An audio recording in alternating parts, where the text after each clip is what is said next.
Welcome to Restoration Beyond the Couch. I'm Dr. Lee Long, and today I'm joined by Sarah McDonald for an honest conversation about addiction and recovery. Sarah shares her story, how her addiction began, what it cost, and the help that made changes for her possible. We'll talk about the turning points, the support that sustains sobriety, and the help available to anyone ready to begin again. Your path to mental wellness starts here. All right, well, welcome, Sarah McDonald, to Restoration Beyond the Couch. I'm so glad that you agreed to do this. Thank you for having me. We've been friends for a very long time, and I'm so very long time. Very long time. So excited. Yeah, 2011. Yeah. Okay, so go take us back. 2011. So 2011. So I got sober in 2010. And then went back to get my LCDC, which is a licensed chemical dependency counseling certificate. And shortly after that, I got a job in marketing and PR and sales and doing that for treatment centers. Yeah. And that's kind of what stuck. That was my past life. I used to be in sales and marketing for General Electric. Quickly became a thing where I was drinking too much with customers. And I think like just at the happy hours and it started that way. Yeah. Mm-hmm. Like, so let's see. I was a hero child. I did all the things I was supposed to do, checked off all the boxes, wanted to be a big corporate businesswoman when I grew up, and worked from the moment I could. When I turned 17, I believe, I had my first sales job. And then all through college, I did sales and marketing for the USGA, the Valero Texas Open. And then shortly after that, I graduated from college, and then I got a job doing it was an internship / leadership program called the Commercial Leadership Program through General Electric. So I moved to Houston, and for 2 years learned every aspect of the business from the ground up for General Electric. So with that came a lot of whining and dining and being with customers. And I think I glamorized it, and they glamorized it so much that it became just everyday life. And I was so young and a woman, and it quickly caught up with me. I learned later that I had the genetic disposition to alcoholism, and my family members don't talk about this, but they're pretty much functioning alcoholics. If I were to look back, my whole family has glamorized alcohol from a very young age. So I couldn't wait to drink. So when you say glamorize, like, would you be willing to give an example of what you mean? Yeah. So, I mean, huge Hispanic family. There was always large family gatherings, lots of beer and alcohol involved. It was a happy, joyous thing when family members got together, and there was always alcohol involved. So naturally, as a young child, we couldn't wait to drink, to feel be that. A part of that. To be a part of that. Absolutely. It was fun. People were laughing. It was just a part of my family dynamic from a very young age. Like, we would give our aunts and uncles beer from the cooler at a young age. Yeah, you were like the runner. You were the bar back. Absolutely. Yeah. I didn't ever think about that, but yes, absolutely. Yeah. So for me, it just, go ahead. Well, what's interesting about that is that it's like the glamorization part of it. It's like there's really more of like a relational part of it. It's like, I want to be a part of. Mm-hmm. You saw something fun. You thought that, and it's interesting because was the alcohol the fun, or was the alcohol what got labeled as the fun? Does that make sense what I'm saying there? Absolutely. I think it was the alcohol got labeled as the fun, and I wanted to be a part of the fun. Yeah. From a very early age. And immediately, I remember the first time I ever got drunk. I was very young. I mean, very young. And it immediately allowed me to not feel some of the things that I didn't want to feel. And immediately I thought, oh, this is an escape. This is my way. Yeah. Yeah. That's interesting. So you were at this corporate job, and being the hero kid is the whole theme behind that is like, I'm going to make everybody happy. Yeah. And what's interesting about that role in a family is very often it's not considered what will make me happy. Absolutely. Most often, and it's not all about happiness, but it's most often overlooked of what do I need?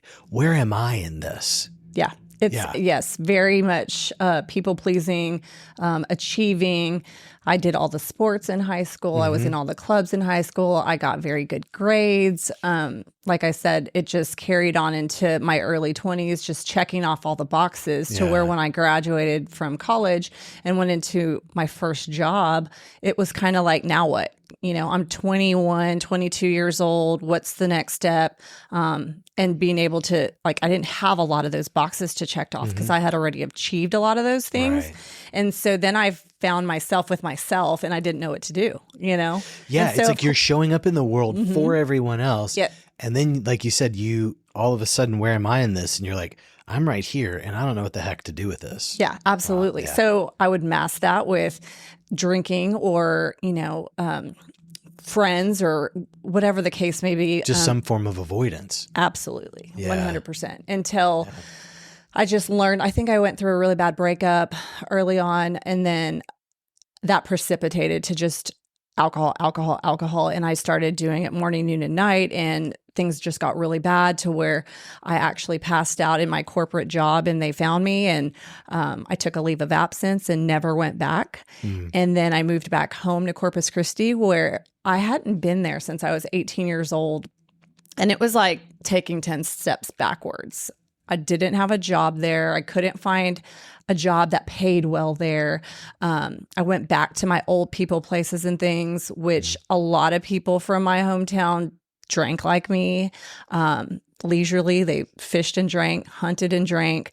There's a lot of my friends are now in recovery, actually, that I grew up with, which I think is fascinating. I was the first one in my family to actually get sober and go through a program and really learn about alcoholism, and have been a voice, for the rest of my family, I believe.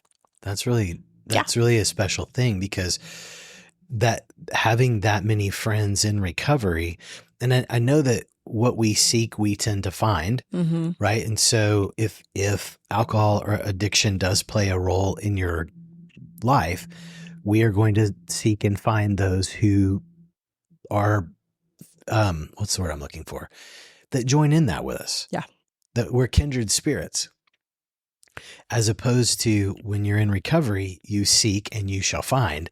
Like you tend to find those, and how that's really a cool thing. I think it's a special thing to have people in your life that you have history with that are now on a similar path with you. Yeah. So I think after I went through that experience at my job, shortly after that, it was probably like 2 years, I was in and out of toying with the fact that I might be an alcoholic. Did not want that shame, did not want that big A, the alcoholic on my forehead labeled. I had a lot of, we all do. We have a little bit of an ego, and there's just something to having that word alcoholism that I just did not want to be a part of. And so it took me a really long time to actually accept help. And being a high achiever, I didn't want to admit the fact that I had this problem. Sure. And especially with the hero moniker. Yeah. It's like, I have to make this world better for you. Forget about me.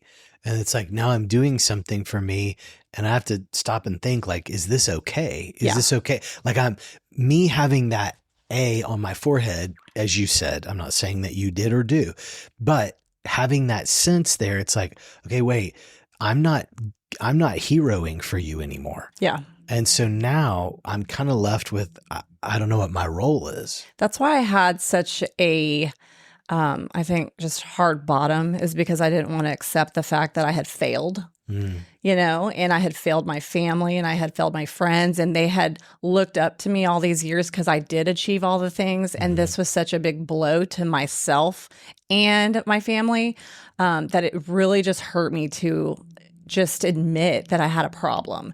And so when I finally did, it was like I was at rock bottom. Like I was drinking a half a handle of vodka and just drowning out my shame and my guilt, because I would wake up every day not wanting to drink, thinking that I could stop on my own. And then the shame and guilt of all the things that I was doing just played in my mind. And it was like I was a hamster on a hamster wheel doing the same thing over and over again. Until finally I had a seizure. I tried to stop on my own. After 4 days of stopping on my own, I felt better, and I went to the store and I had a seizure and didn't know that could happen to you. Yeah. Again, had to learn the hard way. Went to the hospital, and shortly after that, I accepted help and I went to treatment. I had an intervention done by a gentleman in our field, Rick Hubbard, who is now my mentor and one of my heroes. And he just came into the room and showed me grace, and really just in a loving way was like, I don't know what you think that rehab or treatment is, but this is what it looks like, and this is what it's going to be like. Yeah. And that just became an easier, softer tone to me, to where I could listen and say, okay, this doesn't sound so bad, and say yes. And so I went to treatment down in the hill country for 30 days, and it changed my life. It was the best thing that ever happened to me. I'd never felt so loved and excited about something. And it was just like, I had to go. I had to do the treatment thing. I had to be a student again. I had to learn how to stay sober. I had to learn what was ailing me on the inside. I had to peel back a couple layers and really, find that little girl and find who she is and what she wanted out of life. Yeah. And then after I had that experience, it was just so profound that I wanted to just scream it from the rooftops. And so that's why I went back to school to be a licensed chemical dependency counselor, because I wanted to teach other women and other people that they could do this too. Because I remember how hard it was for me to say yes. I wanted to be that voice like Rick was to me, to say, I don't know what you think this is, but this is what it's like. And so that's what I do now. I went back to school. I started working in treatment centers, getting people into treatment in 2011. And that's when you and I met, and you were just starting your practice. And I was working for a treatment center doing what I still do today, and getting people into treatment and educating them on what it's like, and educating families. And so thank you for sharing all that. Yeah. Because I think that the thing here that I see that is sort of this universal red thread through things is that for whatever reason, or whatever vice or thing that we use to avoid, there's this time where we show up in the world, and it's, do we show up as who we are, or do we show up with the expectations we believe other people have for us? And even when we show up with what comes across, like in your childhood, as positive expectations, like, hey, I'm making fantastic grades, I'm having all of this success, but it's like, success for who? Yeah. And success for what? And it's like, I'm showing up for you. When in reality, I think, like you said, when you went to treatment, the thing that you really grabbed onto was, I have to know who my, like you said, your little girl was, meaning you. Yep. Not your daughters, but because I don't think they were around yet, right? No, but it's interesting because now, as a parent, trying to parent my little girl self through that lens, and seeing them, it's just so fascinating. In fact, I have to be in therapy right now again, because as I'm, as my girls are going through things are coming up again for me. And I want to do things a little bit differently. I want to show them a different way than what I was shown, which is perfection, check off the boxes. So I don't hound my kids about making good grades. Right. Like I remember being hounded. I don't make everything such a big deal. Yeah. I make it more their idea. I hope to make it more their idea. I am competitive still. but competitive's not bad. No. Right? It's not wrong. And I don't believe in bus tossing parents, and I believed in that before I had children. But I don't. It sounds to me like your parents are saying, like, okay, like, you have to have good grades. It's like, okay, why? Like, why do we ask for the things we ask for? Sure. Right? Like, I don't think that fear or what people would say are the negative emotions, like, those don't need to be avoided. the question in my mind is why are they there? Yeah. What can we learn from them? And that's one thing that we were never given the explanation Sure. when we were younger as to why we do some of the things that we do. Right. And yes, that's exactly what it is. So now I try to be a little bit more intentional in going a little bit further in the conversation, or this, or going back and apologizing to my kids after I make a mistake and saying, I was in fear for X, Y, and Z. This is why, and this is why I'm telling you to do certain things. And so just going a little bit further in that conversation, I think for me is very helpful. And I think for my kids, hopefully it works. That doesn't mean they're not going to face some of the things that. Heck no. So, and I often think about, okay, how will I know if it works? And in my mind, where I've come to at this stage in my life and career is I will know it works if you're willing to be open with me. We're going to make mistakes. We're going to show up in ways we didn't intend to show up. But if we can slow down and ask ourselves, where am I in that? What was I trying to accomplish? What was my motive? What was, those types of things. It's like, okay, now I understand that. Now I can move into it and we can have a conversation. It's like what you said. Where am I in that? If you fuss at your kids in a way you didn't mean to, it's like, well, where I was nervous or I was fearful. I was in fear for all of these reasons. Oh, there I am. Yeah. Because in so much of our lives, we overlook ourselves and we look to the environment to tell us, oh no, I'm doing a good job as a dad because you as my daughter are perfect. Yeah. And it's like, no. I'm doing a good job as a dad. If I know when you make mistakes, we can talk about that. We can walk through that together. Yeah. And that there's an openness in our relationship that when mistakes get made, all right, let's deal with that together. And the thing that taught me how to do that is 12-step recovery, which is what I learned in treatment. You hear about 12-step recovery, you hear about, people having to go through a program to get sober, and it's a lot more a way of living than a chore. And I think a lot of people, they don't want to be an alcoholic, or they don't want to go to those AA meetings, or they don't want to go to rehab. That's why I use the word treatment. I think it's softer and kinder. And those things are things that have helped me become the woman I am today. And it's an ongoing thing. Yes, you have to continue to go to meetings. Do you have to go to them forever? No. In early recovery, yes. But today I go because I want to, because they make me a better friend, a better wife, a better mother, a better employer. It's not because I have to do it anymore. And it's a place where I can go to remember who I was, where I have come, and who I want to be moving forward. Yeah. And it's a constant reminder of the gift that I got when I got sober. And so I just think that that's very important to share, because recovery and continuing to do 12-step recovery 15 years later, I've been sober 15 years now, is something that's just an ongoing thing that helps me with everything I do in life, not just staying sober.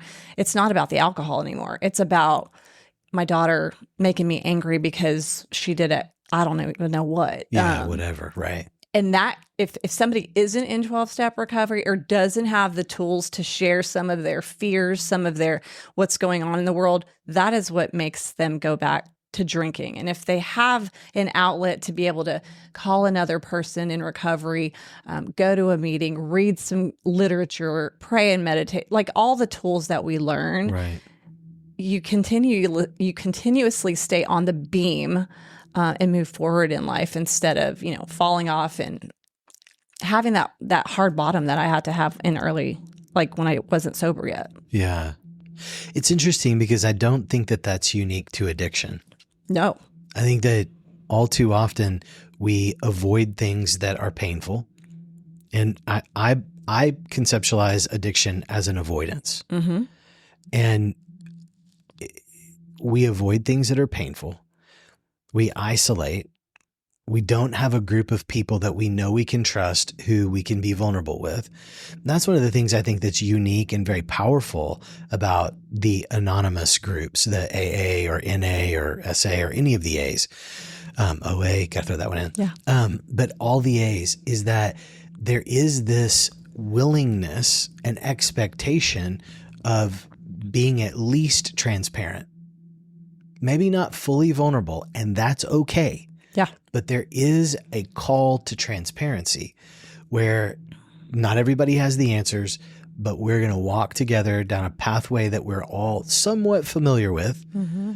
And in that familiarity, we're going to hopefully not, and I don't think any group is perfect because, humanity is not perfect, but we're going to walk through that in a transparent way that we could offer some insight, some advice, maybe just some empathy. Yeah. With, I've heard so many people say that I went to a meeting and I was so moved by the speaker because, oh my gosh, I've been there and it was unique and I didn't think anybody else had been there in that way. And I felt so understood. And I'm like, did you say anything to anybody? And they're like, no, I sat quietly. I was like, but you felt understood. They're like, yes. Well, I and think that's fantastic. Well, and I think that's just the way that the world is going today. We want to be transparent, we want to be vulnerable, and we want to be empathetic. And it's becoming cool to do those things again. And this is what the programs and the recovery programs have shown us all along. But I think that I think Brene Brown is who kind of got it to be cool again. Everybody was on the Brene Brown movement for a while, and it was really just people being transparent and authentic and being heard, and feeling good about it. I mean, there's a power in sharing whatever you're going through. Mm-hmm. Everybody has something they're going through. Right. Everybody. Right. I don't care who you are. There's no perfect person in this world. And whenever you share it with another human being, it doesn't give the thing power. Full stop. And then the healing begins. Mm-hmm. Whatever that looks like. Whether it's going to counseling, whether it's going to a 12-step meeting, whether it's going to treatment, there's a healing. When we articulate what's going on inside of us, I keep pounding this drum of, do I know me? Where am I in this? And when we articulate what's going on inside of us, there all of a sudden, let me back up and say it this way. When you go to like a campground and you're going to go do a little hike, or you go to, God forbid, like Grapevine Mills Mall, and you're going to do the big mile hike around it. Is it a mile or a half mile? I have no idea. I don't know, but it's a really long way around there. And you have something you want to pick up and you want to be in and out of there quick. Yeah. Or you're on your trail and you don't want to be lost. When you look at the map, what do you have to know? Where you are. Mm-hmm. And if you go to a mall or to a trail, it will say you are here. And that's an orienting type of thing. But what we often miss is that as the hero child, where were you? Mm-hmm. You were in everybody else.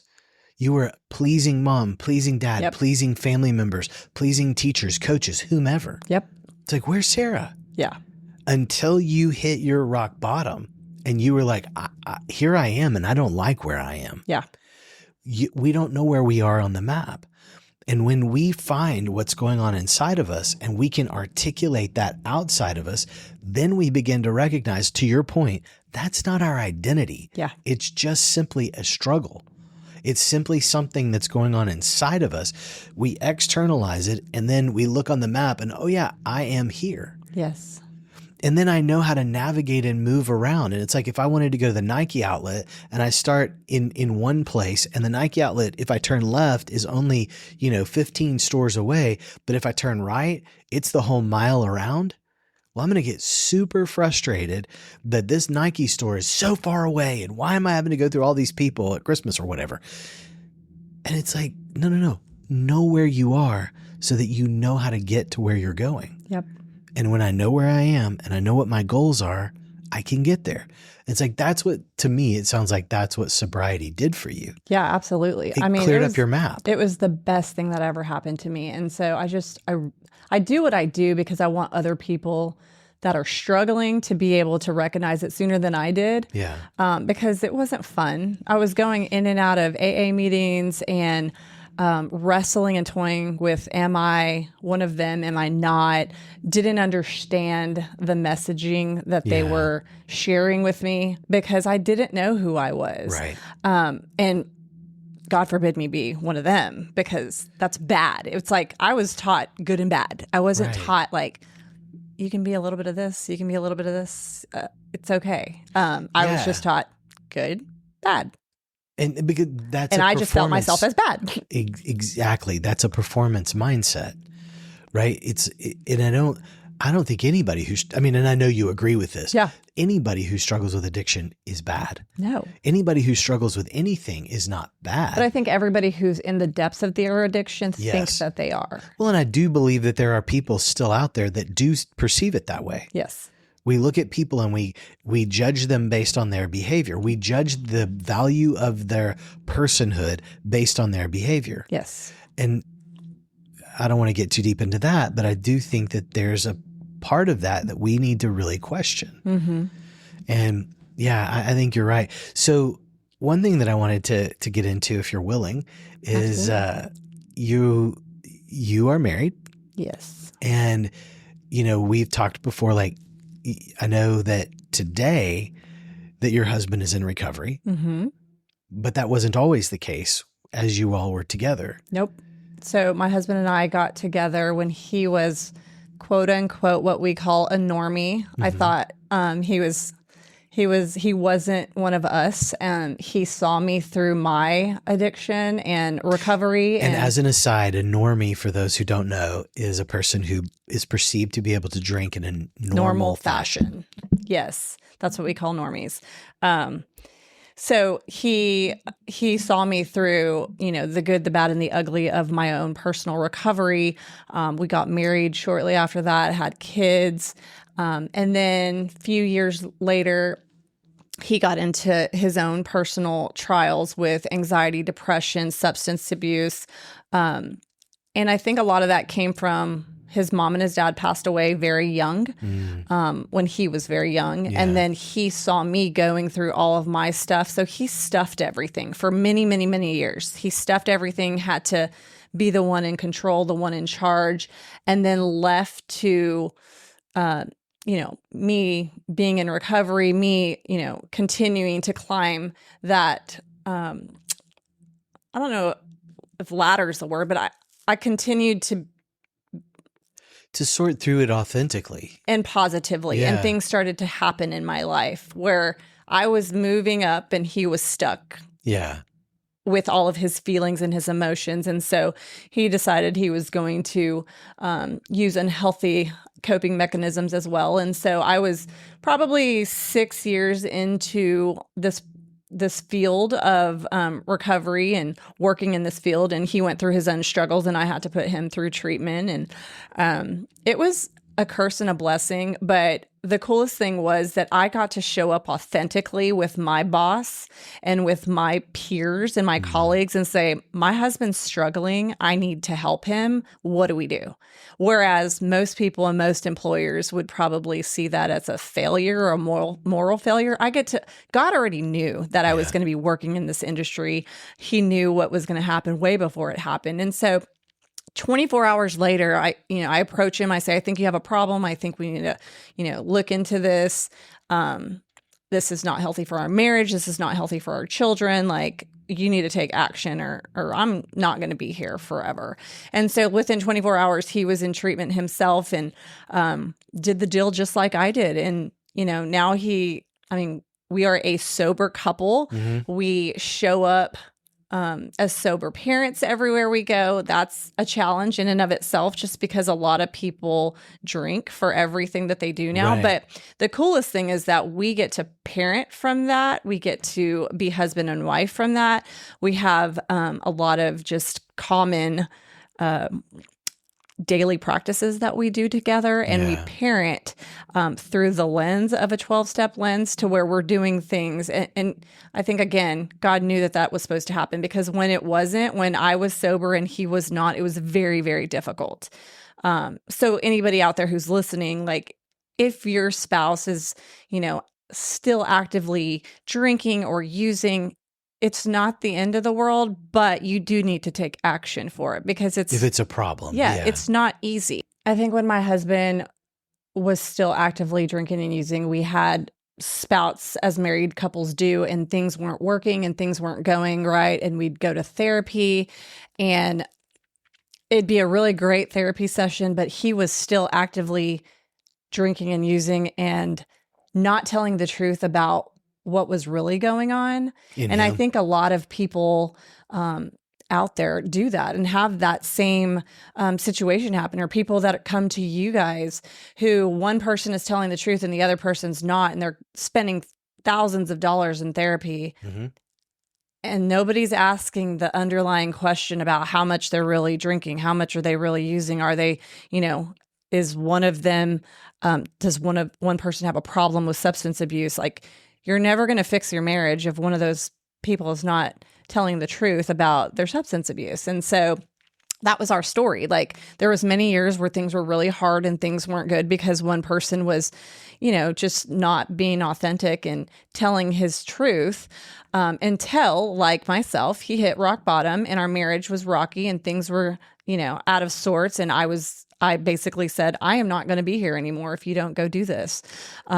And then once that was done, like, very quickly things started resolving. Mm-hmm. Like, he went and got help for his thing, but his thing wasn't really his thing. Like, we don't go start using and drinking because we want to be alcoholic. It's something deeper. There's always something deeper. Yeah. It's always, I believe that it is, again, it's an avoidance.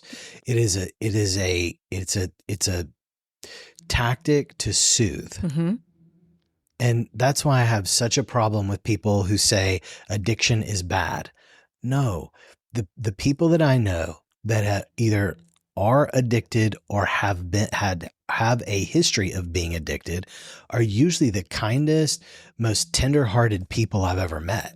Absolutely. And it's a coping mechanism. And, going back to your comment about telling the truth in a therapy session, the difficulty is a lot of people, I don't believe, know what's true because they're so avoiding that whole map of where am I? Yeah. And they have no clue. They don't want to sit with the fact that, to use some of your husband's, what you've said about him, is that I don't want to live with the fact that my parents are gone.